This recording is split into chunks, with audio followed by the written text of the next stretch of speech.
While most people avoid spending the night in jail, Jean Beliveau jumped at the opportunity. For the past 3 years, Beliveau had been walking from country to country with the goal of circumnavigating the globe on foot. This required sleeping in tents, strangers' homes, and the occasional jail cell along the way.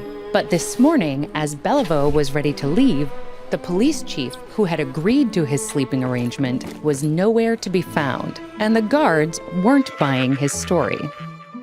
Few people have the time or desire to walk such extreme lengths.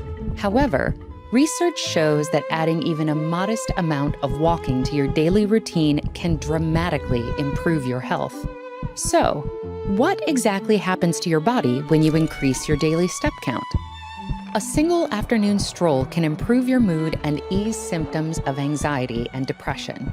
Walking, especially at a brisk pace, is thought to trigger the release of pain-relieving endorphins and curb the release of the stress hormone cortisol.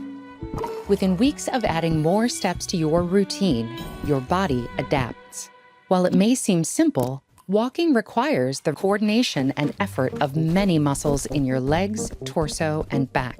To keep up with the increase in energy demand, the vessels around these muscles are remodeled to deliver more oxygen. At the same time, your heart becomes more efficient at pumping blood.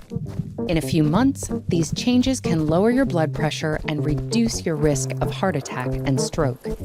Carrying the weight of your body as you walk places stress on the bones. But this stress actually makes the bones stronger, as it stimulates the absorption of calcium and minerals. That's why years of consistent walking can help retain bone density, which usually declines with age. Building a lifelong walking habit comes with many other benefits, from aiding in weight management to reducing your risk for type 2 diabetes, numerous cancers, and dementia. Simply put, walking is exercise.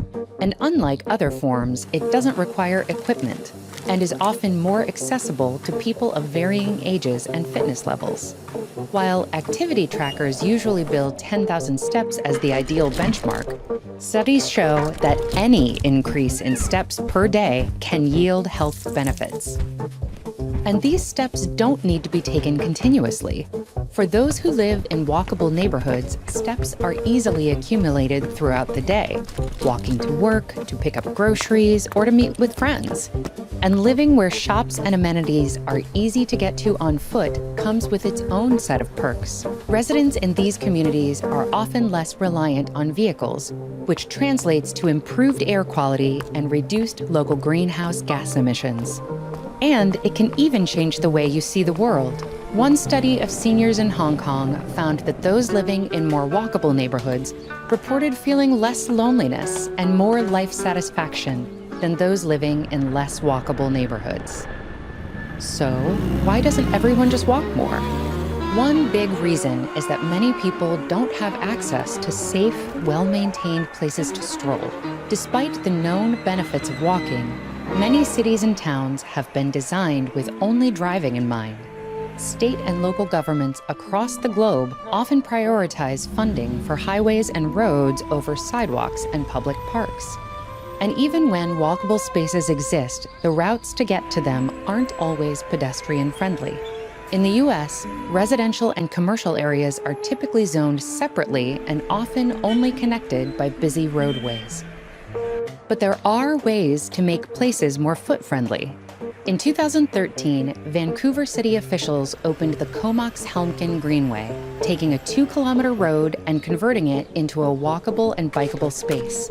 Studies found that after opening, people living close to the Greenway got more exercise, reduced their daily car trips by 23%, and cut their personal greenhouse gas emissions by 21%.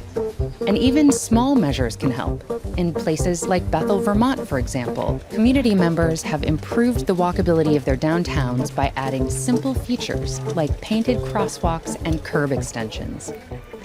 As for Beliveau, the guards eventually let him out.